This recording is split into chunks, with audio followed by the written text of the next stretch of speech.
সুপ্রিয় দর্শক মণ্ডলী, আসসালামু আলাইকুম ওয়া রাহমাতুল্লাহ। কাছে কিংবা দূরে, ঘরে কিংবা বাহিরে, দেশে বা প্রবাসে যে যেখান থেকে বসে আজকে আমাদের সঙ্গে যুক্ত আছেন, আপনাদের সকলকে দেশের সবচেয়ে জনপ্রিয় অনলাইন টেলিভিশন চ্যানেল প্যানভিশন টিভির নিয়মিত স্বাস্থ্য বিষয়ক লাইভ অনুষ্ঠান শরীর ও মন অনুষ্ঠানের 250তম পর্বের পক্ষ থেকে আন্তরিক মোবারকবাদ ও অনেক অনেক শুভেচ্ছা জানাচ্ছি।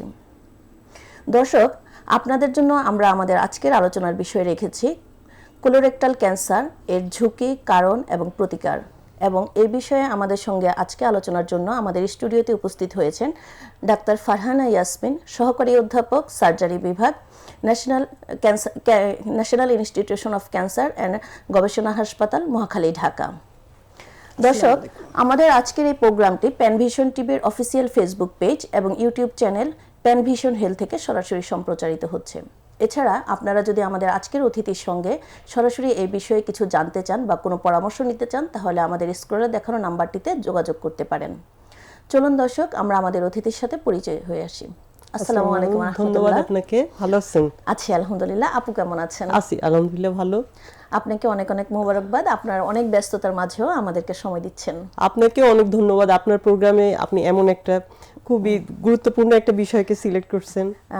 যে আসলে খুব গুরুত্বপূর্ণ, যেহেতু ক্যান্সার আসলে একটা মারাত্মক বা ভয়াবহ আতঙ্কের জিনিস। শব্দটাই একটু আতঙ্কের জনসাধারণের মাঝে, তাও যদি সেটা হয় মলদ্বারের মধ্যে, তাহলে তো আরও মানে এটা তো বডির একটা প্রাইভেট পার্টস এবং অনেকে শাই ফিল করে এই ব্যাপারটা নিয়ে। তো অবহেলার কারণে হয়তো বা ক্যান্সার পর্যন্ত চলে যায় রোগগুলো। এই বিষয়ে আপনার কাছ থেকে আমরা কিছু পরামর্শ নেব আজকে।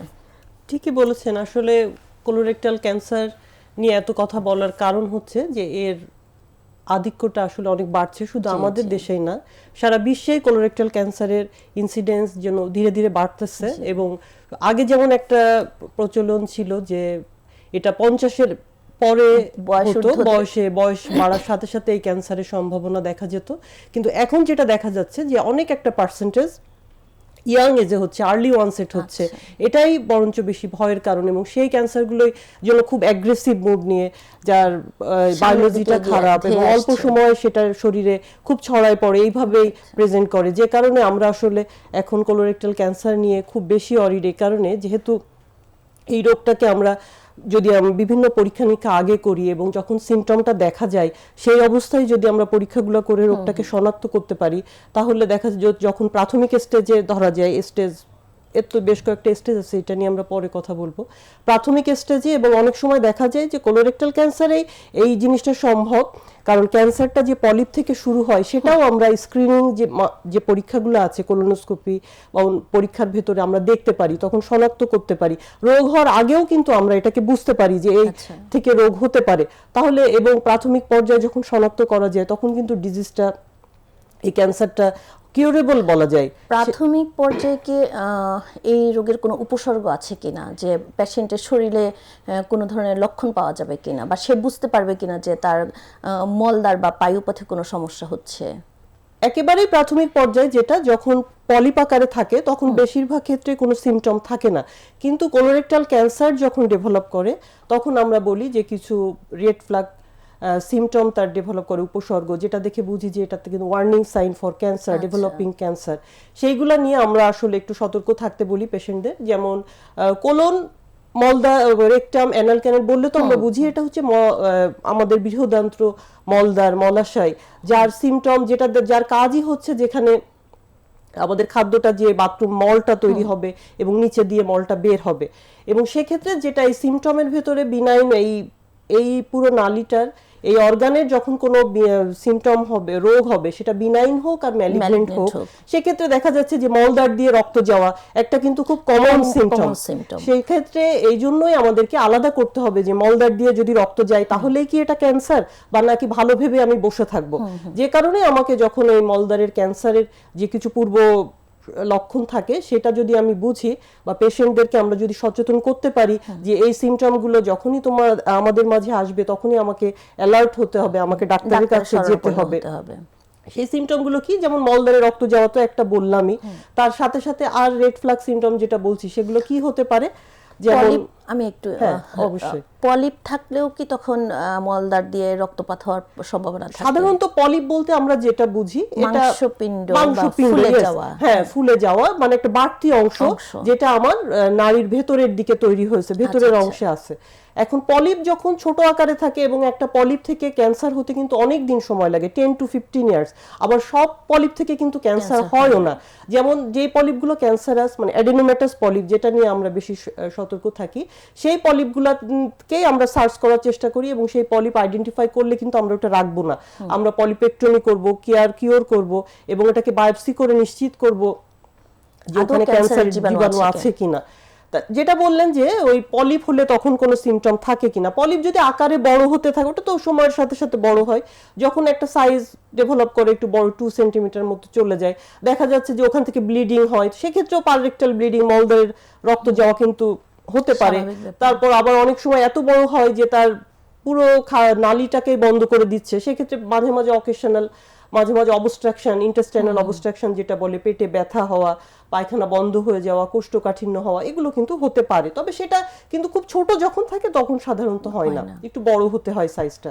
বড় হয়ে মলদারের যে নালীটা আছে সেটা অফ করে দিবে, সেটা বন্ধ করে দিবে। আবার পলিপের কিছু টাইপও থাকতে হয়, যেমন ইনফ্লামেটরি, ভিলাস যে অ্যাডেনোমা যেগুলো, সেগুলোর কিছু ডায়রিয়ার সিমটম থাকে, মানে এই ধরনের টাইপ অনুসারে কিছু কিছু সিমটম থাকতে পারে।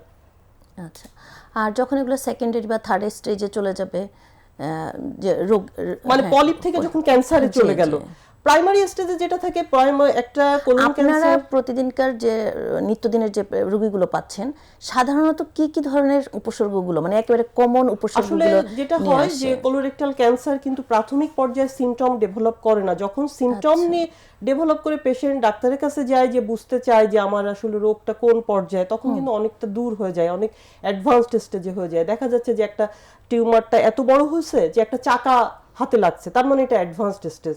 তারপরে টিউমারটা এত বড় হয়েছে পুরো নালীটাকে, খাতার বৃহদন্তকে বন্ধ করে দিছে, যে বাথরুম আর আসছে না, একটা অবস্ট্রাকশন নিয়ে, পেটে ব্যথা নিয়ে, মানে এই স্টেজে যখন আসে তখন কিন্তু সেটাকে আমরা বলি অ্যাডভান্সড স্টেজ। আর আর্লি স্টেজে একেবারে ইনিশিয়ালি কিন্তু সাধারণত সিমটম থাকে না, কিন্তু আমরা কি বুঝতে পারি, ওই যে ওয়ার্নিং সাইন যেগুলো বললাম, যেমন তার রক্ত যাওয়া, তারপরে তার বাথরুমের অভ্যাসটা, মলত্যাগের অভ্যাসটা পরিবর্তন হওয়া।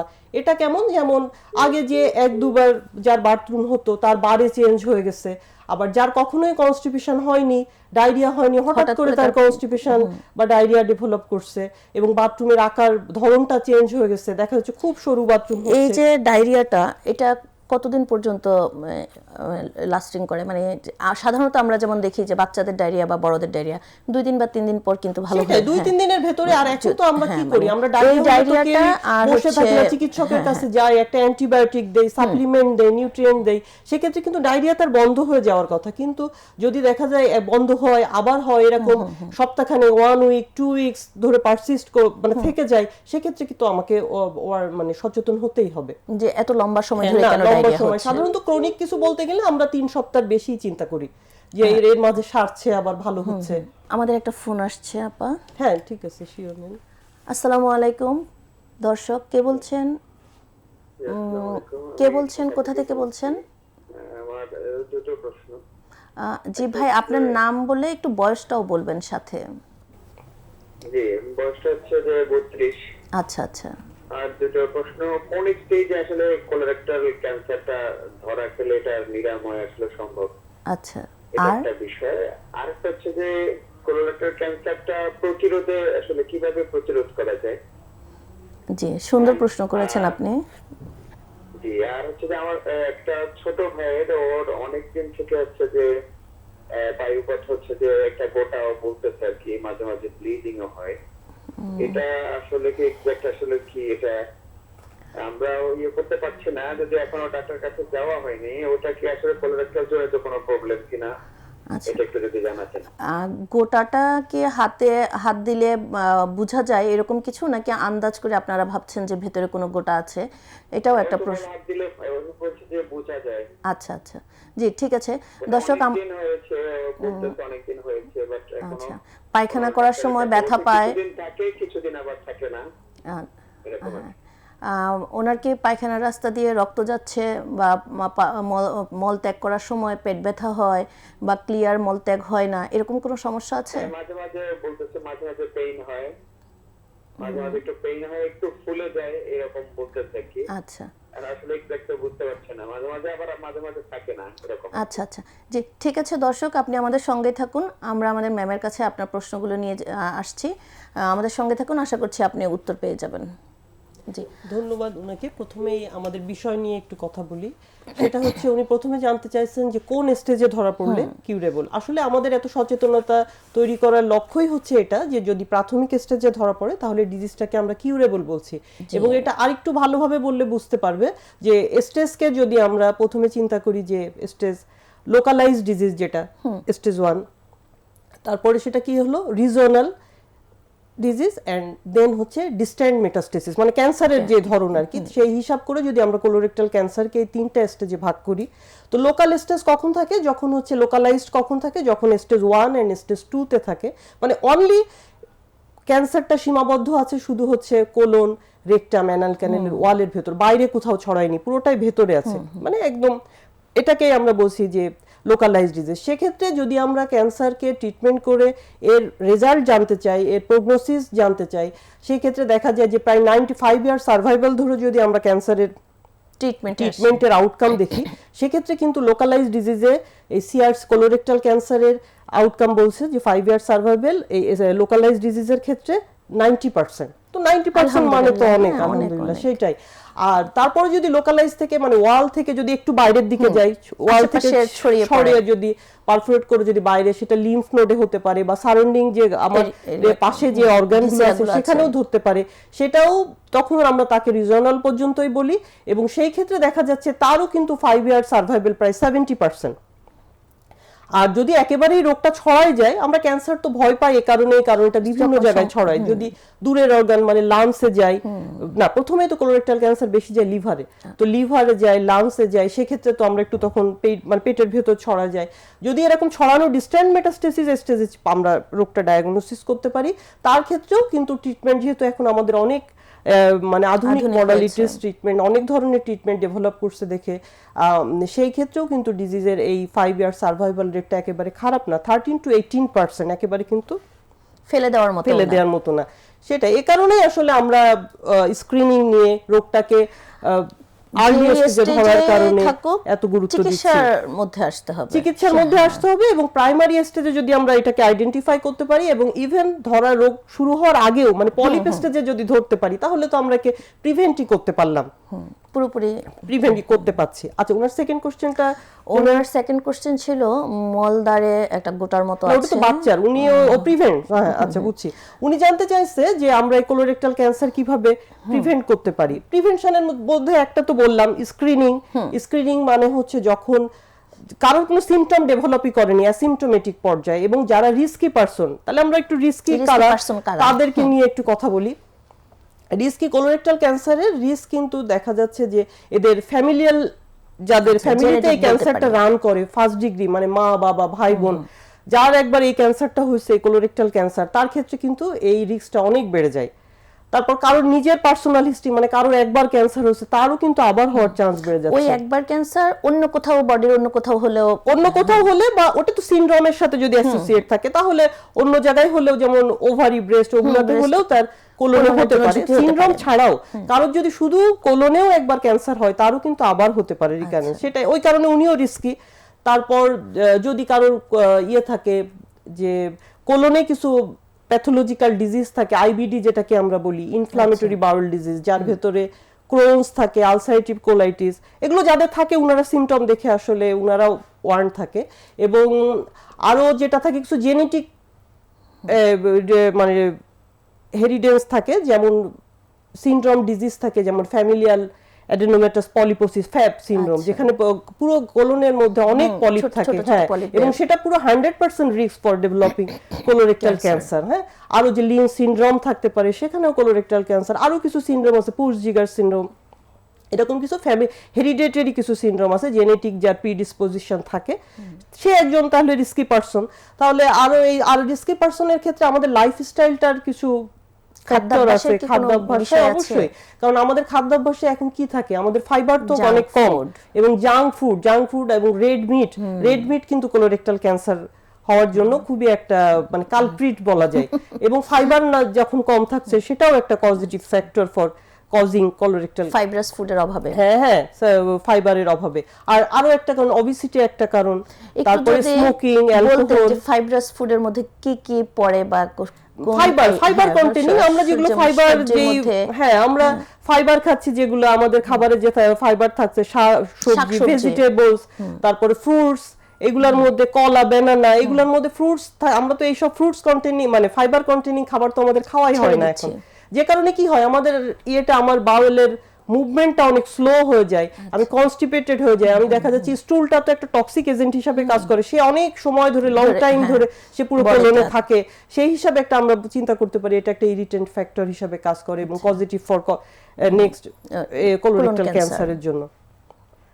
তো এইগুলো রিস্কি ফ্যাক্টর, এই ফ্যাক্টরগুলো আমরা তাহলে যদি প্রিভেন্ট করি, যেমন স্মোকিং, অ্যালকোহল, তারপর অবিসিটিকে না বলা, তারপর আমার সেডেন্টারি লাইফ, যে শুধু বসে থাকলাম এটা না, আমি একটু এক্সারসাইজ করলাম, মানে আমার লাইফস্টাইলের কিছু চেঞ্জ করা, মডিফিকেশন আর করা। যদি ওই আমার ইয়েগুলা থাকে, আমার যদি রিস্ক থাকে, তাহলে সেই ক্ষেত্রে আমাকে সিম্পটম ডেভেলপ করার আগেই যদি আমি একটা স্ক্রিনিং প্রোটোকলের ভিতর ঢুকে যাই, যে কোলোনোস্কোপি করা, তারপরে স্টুল দিয়ে যে টেস্টগুলা করা যায়, যেমন ওবিটি টেস্ট, তারপরে ফিকাল ইমিউনোকেমিক্যাল টেস্ট, ফিট যেটা বলে, তারপরে ডিএনএ টেস্ট, মানে এইগুলা করলে আমি জানতে পারি যে ক্যান্সার হবে সম্ভাবনা আছে কিনা, কতটুকু ঝুঁকির ভেতর। হ্যাঁ, এবং এটা একটা রেগুলার ইন্টারভেলে করা হয় এই স্ক্রিনিং গুলা। তো করলে, আর কোলোনোস্কোপি করলে তো আমি দেখতেই পারি কোলনের ভেতর আমার পলিপ আছে কিনা, থাকলে কয়টা সাইজ, কয়টা নাম্বারে কয়টা আছে, সাইজ কেমন, এগুলো দেখে। হ্যাঁ, সেটাই, মানে পুরো একটা কোলন যেখানে ডিজিজটা ডেভেলপ করে রেকটাম, সেটারই আমি একটা পুরো প্রিন্ট করে ভিউ আমি দেখতে পাচ্ছি, একটা ভিজুয়াল একটা ইমপ্রেশন জানতে পাচ্ছি, সেই জন্য ডিসিশন নেওয়াটা অনেক ইজি হচ্ছে। এবং এইগুলা করলে তো এটা আমি রিমুভ করে ফেললে তো আর ডিজিজ হচ্ছে না। রিমুভ করার সিস্টেম সার্জিক্যাল ওয়ে না, এটা যে কোলোনোস্কোপি করে ওই যে স্নেয়ারিং এর মাধ্যমে, মানে খুবই সিম্পল প্রসিডিওর, এটা কোনো ভয়ের কিছুই নাই আসলে। আচ্ছা, অনেকে তো কোলোনোস্কোপি করতেই ভয় পায়, যেমন এখন আগে যেটা ছিল, বা একেবারে জেনারেল অ্যানেস্থেসিয়া দিয়ে নিতে হয়, যেটা অত্যাধুনিক মেশিন অনেক ভালো, তারপর যে অ্যানেস্থেসিয়া যেটা এক্সপার্টাইজ কত ডেভেলপ করছে, আগে তো আমাদের এত শেখার সুযোগ ছিল না, এখন বলা যায় যে সবাই আমাদের অনেক সুযোগ আছে শেখার, অনেক এক্সপার্টাইজ ডেভেলপ করছে। এবং যে আমরা ঘুম পাড়াই করি ব্যথানাশক দিয়ে, পেশেন্ট এটা বুঝতেই পারে না। ধন্যবাদ আপা। ওনার ছোট ভাইয়ের পায়খানার রাস্তায় একটা গোটার মতো লাগে। আচ্ছা, আমার কাছে এটা যেটা মনে হচ্ছে, ওর হয়তো কনস্টিপেশন থাকে, কনস্টিপেশনে বাথরুম করার সময় প্রেসার দেওয়ার কারণে হয়তো ওই জায়গাটা ফুলে যায়, আবার চলে যায়, যখন বাথরুমে কোনো ইয়ে থাকে না, প্রেসার দিতে হয় না, তখন চলে যায়। এটা নিয়ে আমার তো ভয়ের কিছু মনে হচ্ছে না। তারপরেও যদি ফোলাটা পার্সে মানে থেকে যায় বা ব্যথা হয়, এবং ওইভাবে বাথরুম কঠিন রাখাটাও তো লং টাইম ভালো কিছু না, সেক্ষেত্রে আমার মনে হয় একজন চিকিৎসকের পরামর্শ নেওয়াটাই ভালো হবে। ওনার জন্য কি আপনার কোনো পরামর্শ থাকবে কোনো টেস্ট করার ব্যাপারে? আগে টেস্ট না, আগে ওর খাদ্যাভ্যাসটা আগে চেঞ্জ করুক, ফাইবার কন্টেনিং খাবার খাক, পানি বেশি করে খাক, একটু হাঁটা চলা করবে, এগুলো করুক, ওবেসিটি থাকলে এগুলো কারেকশন করবে, তারপরে তো ওষুধ, ড্রাগস তো পরে, আগে diets. Piles, fistula, colorectal cancer সবগুলো রোগ কি মনে হয় খুব কাছাকাছি, বা পেশেন্ট রোগীরা আসলে এই ব্যাপারগুলো নিয়ে খুব বেশি দ্বিধাদ্বন্দ্বে থাকে? সেইটাই, মানে পাইলস, ফিশার যেটা, ওখানেও পায়খানার রাস্তা দিয়ে রক্ত যায়, সব হচ্ছে আসলে মলদার সংক্রান্ত রোগ। হ্যাঁ, সেটাই, মানে ওখানেও রক্ত যায়, ব্যথা থাকে, ফোলা থাকতে পারে, সে কারণেই মানে ভয় পায়। যদি রক্তটা বেশ বারবার যায়, মানে রোগীরা একটু আতঙ্কিত হয়ে যায় যে আমার ক্যান্সারের জন্য হচ্ছে কিনা, কারণ ক্যান্সারেও ব্লাড যায়, আবার এই রোগগুলোতেও পাইলস, ফিশারেও ব্লাড যায়, তো একটু ধরনটা একটু আলাদা, সে কারণে আতঙ্কিত হওয়াটাও আসলে একেবারে খারাপ না। আবার ভয় না পেয়ে আমার মনে হয় ডাক্তারের পরামর্শ নেওয়াটাই ভালো হবে। আপা, আমরা একটু বিরতিতে যাচ্ছি, বিরতির পর আবার ফিরে আসব এই আলোচনাতে। দর্শক মণ্ডলী, আপনারা আমাদের সঙ্গেই থাকুন। আমরা ছোট্ট একটা বিরতির পর আবার আসছি। আমাদের আজকের বিষয় হচ্ছে কোলোরেক্টাল ক্যান্সার, এর কারণ এবং প্রতিকার।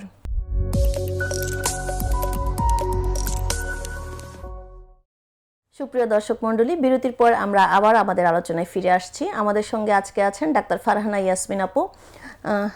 আপু, আপনাকে আরো একবার স্বাগতম। আমাদের দর্শকদেরকে অনেক ধন্যবাদ যারা আমাদের সঙ্গে এখনো আছেন। জি, আপু, আমরা ছিলাম আজকে কোলোরেক্টাল ক্যান্সার নিয়ে। বিরতির পূর্বে আমরা বেশ কিছু আলোচনা শুনেছি। আলহামদুলিল্লাহ, আমরা আশা করছি আমাদের দর্শকদের বেশ ভালো কাজে লাগবে। এখন আপনার কাছে আমি জানতে চাইবো, স্পেসিফিক কি কি টেস্ট আপনারা আসলে এই রোগটা নির্ণয় করার জন্য দিয়ে থাকেন, আমাদের দর্শকদের উদ্দেশ্যে যদি একটু বলতেন তাহলে সুবিধা হতো।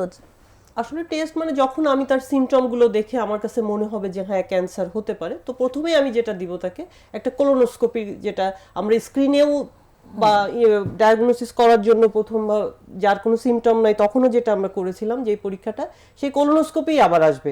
কোলোনোস্কোপি তাকে করতে হবে। কোলোনোস্কোপি করলে আমি পুরো ধারণাটা পাবো যে তার আসলেই আমি যে টিউমার বা ক্যান্সার ভাবছি সেটা আছে কিনা, থাকলে কোন পজিশনে আছে, বৃহদন্ত বা কোলন যেটা বলছি তার কোন জায়গাতে আছে বা রেকটামের কোথায় আছে, এবং রেকটাম বা অ্যানাল ক্যানেল যেটা বলা হয় সেখানে থাকলে আমরা আরো বেশি চিন্তা করি যেটা নিয়ে, সেটা হচ্ছে পায়খানা রাস্তা থেকে সে কত দূরে আছে।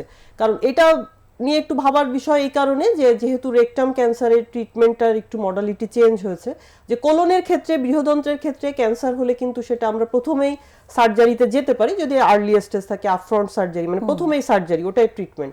কিন্তু রেকটামের ক্ষেত্রে, অ্যানাল ক্যানেলের ক্ষেত্রে যেটা বলে, সেখানে আমার ওই যে বাথরুমের রাস্তা থেকে কত দূরে, দূরত্বটা বোঝার জন্য যেটা আমাকে করতে হবে, কোলোনোস্কোপিতে আমাকে এক্সাক্ট আইডিয়া পাওয়া যাবে না, তবে একটা ভিজুয়াল একটা ইমপ্রেশন আমি বুঝতে পারবো।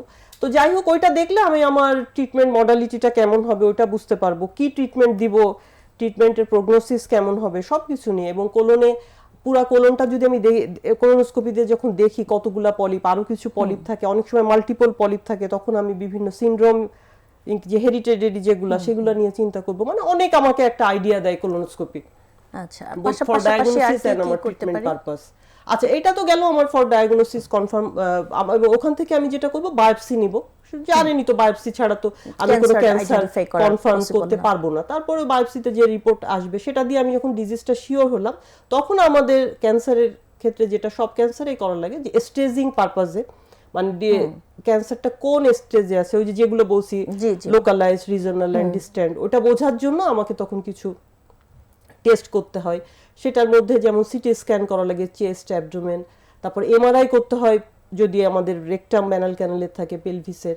তারপর আরো কিছু সফিস্টিকেটেড টেস্ট আছে যেমন এন্ডোলুমিনাল আল্ট্রাসাউন্ড, যে একেবারেই প্রাথমিক ক্যান্সার T1 T2 কে আলাদা করার জন্য। তারপর পেট স্ক্যান আছে যখন আমরা মেটাস্টাসিস চিন্তা করি। মানে এই ধরনের অনেক সফিস্টিকেটেড টেস্ট এখন আমাদের দেশে অ্যাভেলেবল, এগুলো আমরা করতে পারি। ব্লাডের ক্ষেত্রে ব্লাড নিয়েও আমরা যেটা করি, মার্কার যে সিএ লেভেলটা করি, এটা শুধু ডায়াগনোসিসে তেমন হেল্প না করলেও আমাকে প্রগনোসিস এবং ট্রিটমেন্ট রেসপন্স বোঝার জন্য এই যে টেস্টগুলো, এগুলো কি আসলে খুব বেশি ব্যয়বহুল? বা আসলে ক্যান্সার চিকিৎসা মানেই তো হচ্ছে ব্যয়বহুল, কারণ শুধু যে ডায়াগনোসিস প্রথম স্টেজে করা লাগে তা তো না। একটা থেরাপি শুরু করলে সেই থেরাপি রেসপন্স কতটা হচ্ছে সেটা বোঝার জন্যও তো আমাকে ফলো আপ, পরীক্ষা নিরীক্ষা করতে হচ্ছে, যে কারণে কিন্তু ব্যয়বহুল হলেও কি আপনি যতগুলো টেস্টের কথা এটা শুধু আমাদের দেশে না, এটা একটা ওয়ার্ল্ড ওয়াইড যে আমাদের এনসিসিএন গাইডলাইন ফলো করছে ক্যান্সারের চিকিৎসার জন্য, সেখানেই কিন্তু এই যে ইনভেস্টিগেশন, এই প্রোটোকলগুলো এগুলো থাকতেই হবে। এগুলো ছাড়া আমি ডিজিজটা কোন স্টেজে আছে এটা বুঝতে পারবো না। আর স্টেজ বোঝা তো আমার জন্য খুবই দরকার তার ট্রিটমেন্টটা শুরু করার ক্ষেত্রে। আপনি যতগুলো টেস্টের নাম বললেন, আমরা তো আশা করতে পারি যে সবগুলো টেস্টই এখন আমাদের দেশে অ্যাভেলেবল হচ্ছে। হ্যাঁ, এগুলো আলহামদুলিল্লাহ, এগুলো তো আমাদের দেশে তো তাহলে তো এই যে আমাদের দেশ থেকে যে বাহিরের দেশে গিয়ে চিকিৎসা করার যে প্রবণতাটা আমরা দেখি, আসলে এটা যদি আমরা বলি যে খুব প্রয়োজন, আসলে এটা আসলেই কিন্তু খুব একটা প্রয়োজন নাই। কারণ কিছু কিছু ক্যান্সারের ক্ষেত্রে আমরা ট্রিটমেন্ট দেওয়ার ক্ষেত্রে এমন একটা, আর বিশেষ করে যেগুলোর একটা গাইডলাইন আছে, ইন্টারন্যাশনাল গাইডলাইন যেটা আমরা ফলো করি, সেটা তো আমাদের দেশেও ফলো করে। ট্রিটমেন্ট যদি কারোর কিছু নিও অ্যাডজুভেন্ট মানে অপারেশনের আগে যদি কোনো থেরাপি লাগে, তো সেটাও তো ট্রিটমেন্ট দেখে মানে ওই ট্রায়াল দেখে দেওয়া হয়, এমন আলাদা নতুন করে কোনো ওষুধ দেওয়া হয় না। তো যে কারণে আমি মনে করি না যে আসলে এখন এই কোলোরেক্টাল ক্যান্সারের চিকিৎসার জন্য বাইরে যাওয়ার আর প্রয়োজন আছে। এটা কখন আসলে সার্জারিতে যেতে হয়, বা সার্জারির পূর্বেও কোনো ট্রিটমেন্টের মাধ্যমে এটা থেকে নিরাময়ের উপায় আছে কিনা, যে সার্জারিতে যাব না, আমি কোনো থেরাপির মাধ্যমে সম্ভব কিনা? আচ্ছা, পেশেন্টরা এসে তো বলে যে না আমি অপারেশনে যাব না, আর যদি থাকে হচ্ছে মানে এমন পায়খানা রাস্তার কাছে যদি থাকে, যে আমরা যখন বলি যে এটা কিন্তু পার্মানেন্ট পায়খানা রাস্তা পেটের উপর করে দিতে হবে, কারণ একেবারেই টিউমার কাছে, ওটা তো ফেলতে হবে, তো ফেললে তো পায়খানা রাস্তা রাখা যাবে না, সেটা একটা অপশন। যখন ওরকম বলি তখন তার পেশেন্টরা বলবে, মানে যেতেই চায় না সার্জারিতে। আর এটা ছাড়াও যদি কোলনের যেটা আমরা আরো যে সামনের দিকে যে অংশগুলো বৃহদন্তের ওখানে যদি ক্যান্সার হয়, তো সেক্ষেত্রে কোলন ক্যান্সারের এটা কিন্তু অনেক ভালো বলা যায় এক্ষেত্রে, যে ওটা নিউ অ্যাডজুভেন্ট না দিয়েও মানে কোনো থেরাপি ছাড়াও কিন্তু আমরা সার্জারি একেবারে যখন পেশেন্ট আমাদের কাছে আসে কোথাও যদি না ছড়ায়, লাংস লিভারে না যায়, তো সেই ক্ষেত্রে কিন্তু আমরা সার্জারিটাই তাকে প্রথম অপশন দেই যে হ্যাঁ আপনাকে সার্জারি করে এটা আগে ফেলতে হবে। তারপরে এই বায়োপসি দেখে ওর কি টিউমারের কি প্রকৃতি কি, কোথাও ছড়াইছে মানে পেটের ভিতর ছড়াইছে কিনা, টিউমারটা আনার সময় ফুটা হয়েছে কিনা, বা পেটের ভিতর পেট ব্যথা নিয়ে প্রেজেন্ট করছে কিনা, এই ধরনের কিছু খারাপ ফ্যাক্টরস যদি থাকে তখন হয়তো তার অপারেশনের পর থেরাপি লাগে। আরো এখন আরেকটা জিনিস যেটা কোলোরেক্টাল ক্যান্সারে আসছে, এটা খুব ইম্পর্টেন্ট, এটা হচ্ছে আমরা মলিকুলার স্টাডি করি, এমএসআই টেস্টিং। এটার উপরে কিন্তু খুব ডিজিজ প্রগনোসিস, তার ট্রিটমেন্টের প্রগনোসিস এবং স্টেজ কোন স্টেজে থাকলে এখন তার থেরাপি দেওয়া লাগবে কিনা। যেমন একটু উদাহরণ দেই, যে কোলন ক্যান্সার যখন স্টেজ 2 তে থাকে, যদি এমএসআই হাই আসে, এমএসআই আবার দুই ধরনের, হাই আর লো যদি থাকে, হাই আসলে আমরা বুঝি যে এমএসআই হাই মানেই আমরা ধরে নেই হচ্ছে ওটা ভালো।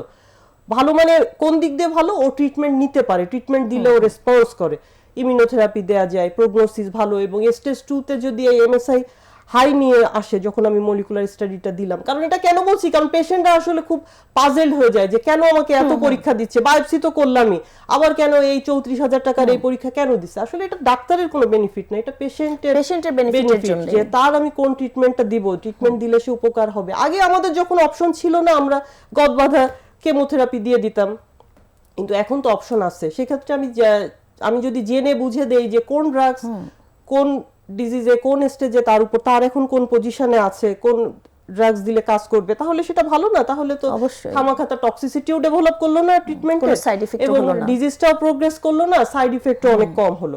এই কারণে এমএসআইটা করা লাগে। দর্শক, আপনারা আমাদের আজকের অতিথির আলোচনা থেকে নিশ্চয়ই বুঝতে পেরেছেন কোলোরেক্টাল ক্যান্সারটা যদিও ভয়ের কারণ বা আতঙ্কিত হওয়ার মতো, মানে ক্যান্সার মানেই আমরা জানি যে আতঙ্কিত একটি রোগ বা আতঙ্কিত একটি বিষয়, তারপরেও আমরা অনেক আশাবাদী যে এই আপু যতগুলো টেস্টের কথা বলেছেন, এই সকল টেস্ট এখন আমাদের দেশে অ্যাভেলেবেল সকল মেডিকেল কলেজ হসপিটাল বা সরকারি বড় বড় হসপিটালগুলোতে। পাশাপাশি হচ্ছে চিকিৎসা বিজ্ঞান এখন অনেক আধুনিকায়ন হয়েছে এবং বিশ্বের সাথে তাল মিলিয়ে আমাদের দেশেও কিন্তু সেই আধুনিক চিকিৎসাই দেওয়া হচ্ছে। কোনো পার্থক্য নাই, একই চিকিৎসা, বাইরেও যে চিকিৎসা এখানেও সেই চিকিৎসা দেওয়ার কোনো সুযোগ নাই। কারণ আরো একটা জিনিস যেটা কোলোরেক্টাল ক্যান্সারে, বিশেষ করে রেকটাল ক্যান্সার বা নিচে অ্যানাল ক্যানেলের ক্যান্সার, আমরা কিন্তু এখন নিজেরা আমরা শুধু আমি সার্জন একা চিকিৎসা করব, একটা অপশন দিব, এটা কিন্তু কোনো সুযোগ নাই। এখন আমরা সবই আগে, আমার ক্যান্সার ইনস্টিটিউট আমি যেখানে আছি সেখানে কিন্তু কোনো পেশেন্ট এমডিটি ছাড়া, মানে একটা বোর্ডের মাধ্যমে সিদ্ধান্ত নেওয়া হয়, যেখানে আমি থাকবো, অনকোলজিস্ট থাকবে, ক্লিনিক্যাল অনকোলজিস্ট, রেডিয়েশন অনকোলজিস্ট, হিস্টোপ্যাথোথেরাপিস্ট থাকবে, সবাই থাকবেন এবং সবাই ডিসকাস করে সমন্বয়ে কিন্তু একটা তার জন্য যে ট্রিটমেন্টটা জরুরি, যেটা তার ডিমান্ডিং, সেটাই কিন্তু তাকে অ্যাডভাইস করা হবে। সেটাই বলছিলাম যে বিশ্বের সাথে তাল মিলিয়ে, সেটাই এখন বিশ্বে সব জায়গায় যেমন বলা হচ্ছে যে এমডিটির কথা গুরুত্ব দেওয়া হচ্ছে, আমাদের দেশেও তাই হচ্ছে। তাহলে এটা নিয়ে আসলে অরিড হওয়ার কিছু নাই, আমাকে ক্যান্সার ধরা পড়ছে, আমাকে এখন বাইরে যেতে হবে, এরকম ধরা পড়ার সাথে সাথেই যে আমাকে দেশের বাইরে চলে যেতে হবে, এরকম মেন্টালিটি থেকে আমাদেরকে বেরিয়ে আসতে হবে। আমরা আসলে অনুষ্ঠানের দেখতে দেখতে একেবারে শেষ প্রান্তে এসে পৌঁছে গিয়েছি। আপনি যদি আমাদের দর্শকদের জন্য কিছু বলতেন। দর্শকদের জন্য আসলে সেটাই, আসলে আমরা যে গত মার্চে আমরা যে কোলোরেক্টাল ক্যান্সার অ্যাওয়ারনেস মান্থ হিসাবে পালন করলাম, এখানে আমাদের অনেকগুলো মানে সব জায়গায় সব বড় বড় ইনস্টিটিউটে যেখানে কোলোরেক্টাল সেন্টার আছে, তা সেখানে তো একটা আলাদা স্পেশাল যে ফ্যাসিলিটিস দেওয়াই হয়েছে, ফ্রি সার্ভিস। এবং আমি চিটাগাংয়েও দেখছি কিছু কিছু ডায়াগনস্টিকে ওরা ফ্রি কোলোনোস্কোপির একটা সুযোগ দিচ্ছে, একটা বিশাল একটা অফার, যে পেশেন্টদের মধ্যে একটা অ্যাওয়ারনেস তৈরি করা, যে এটা আমি স্ক্রিনিং পারপাসে এটা আমি করতে পারি, আমি ডিজিজটাকে যদি প্রিভেন্ট করার আমার সুযোগ আছে, এবং যদি আমি একে প্রাথমিক পর্যায়ে ধরতে পারি, এটা আমি কিওরেবল করতে পারি। কারণ যখন অ্যাডভান্সড স্টেজে হয়ে যায়, আসলে এই ডিজিজগুলো ট্রিটমেন্ট করে আমাদেরও খুব ভালো লাগে না, কারণ হচ্ছে এটা বারবার রিকারেন্স নিয়ে আসে, পেশেন্টের বিভিন্ন জায়গায় মেটাস্টেসিস নিয়ে আসে। এটাই আসলে মানে আমাদের মূল থাকবে, যে হোম মেসেজ এটাই থাকবে, হোম মেসেজ এটাই থাকবে, যে কোনো যে ওয়ার্নিং সাইন যেগুলো বললাম, এগুলা সিমটম যেগুলো বললাম, এগুলো যদি ডেভেলপ করে, কারোর ভিতরে দেখা দেয়, নতুন করে উপসর্গগুলো দেখা যায়, আমার মনে হয় যে অবহেলা না করে আসলে সার্জন বা কোলোরেক্টাল সার্জন মানে চিকিৎসকের পরামর্শ নিয়ে শরণাপন্ন হওয়াটাই আসলে খুব ভালো হবে। জি। ধন্যবাদ আপু, আপনাকে অনেক অনেক ধন্যবাদ। ধন্যবাদ আপনাকে, ধন্যবাদ ধন্যবাদ প্যানভিশনের দর্শক দর্শকদেরকে। শ্রোতাদেরকে আমাদের সঙ্গে থাকার জন্য। আপনাদের সাথে অন্য কোনো অনুষ্ঠানে অন্য কোনো অতিথির সাথে আবার দেখা হবে। সেই পর্যন্ত মহান রাব্বুল আলামিন আপনাদের সকলকে ভালো রাখুন, সুস্থ রাখুন, এই কামনায় আজ বিদায় নিচ্ছি। আসসালামু আলাইকুম ওয়া রাহমাতুল্লাহ।